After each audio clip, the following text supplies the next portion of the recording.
Hi, I'm Nathaniel Turner, a PhD student of the Plant and Soil Science Department at Texas Tech. Today I'll be talking to you about the ecological dynamics of seed germination in silverleaf nightshade and the implications for its effective management. Silverleaf nightshade, Solanum elagnifolium, has silently spread to all 6 of the inhabited continents and calls the American Southwest home. It thrives in drier weather and is a facultative volunteer in wetter conditions. It has quietly developed a clever answer to herbicides, becoming more resistant with every failed attempt to uproot this deep, creeping perennial. Silverleaf nightshade is potentially the next big weed, especially if we're heading towards a warming future. The development of better strategies will be required in order to handle this sleeping giant if we're going to address this problem in the future. Yet this obscure weed has not garnered enough attention from the research community to understand the threat we potentially face. The following study was performed on seed collected from mother plants growing in 3 distinct ecological environments around the Lubbock area of West Texas. Physical attributes were measured from seed from each location, which can be seen in Figure 2A, while Figure 2B details the seed size compared to the seed weight from each location. Let me zoom in on this so you guys can get a better idea of what I'm talking about. Germination trials relating germination over time showed that environments with more water available and less shading demonstrated less dormancy dynamics. Figure 2C shows that the triphasic water uptake during imbibition and the Littlefield rangeland in particular showed signs of having reduced dormancy, which can be seen by its exaggerated water uptake during the first phase. This is suspected because the Littlefield location missed out on an inch of rainfall during the time when seeds would have been going through physiological dormancy.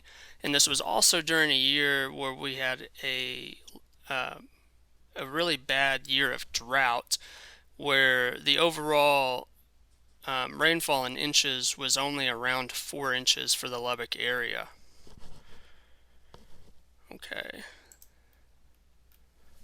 Zoom back out. With phytohormones, detailed in Table 2, ABA was found to reduce the germination percentage of silverleaf nightshade, which suggests that ABA or abscisic acid accumulation from the stressfulness of the environment could be a factor in determining silverleaf dormancy dynamics. Gibberellic acid, and to a lesser extent, cytokinin, was found to circumvent the alternating temperature requirement of silverleaf nightshade. Different solutes, shown in Table 1, were found to equally reduce germination regardless of which solutes were used. Using potting soil, sand, and a mixture of the two, it was elucidated that a soil with higher water holding capacity was favorable to silverleaf germination, which is shown in Figure 3C. Overall, we concluded that the mother plant's environmental conditions influenced the germination dynamics of their seeds.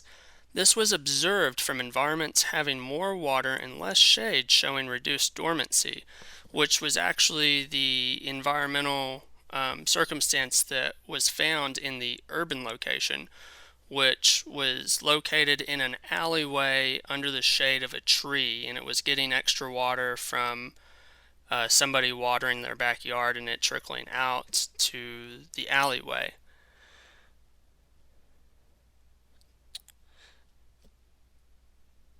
Silverleaf nightshade plants are commonly persistent in cultivated fields and grow under the shade of cultivated crops.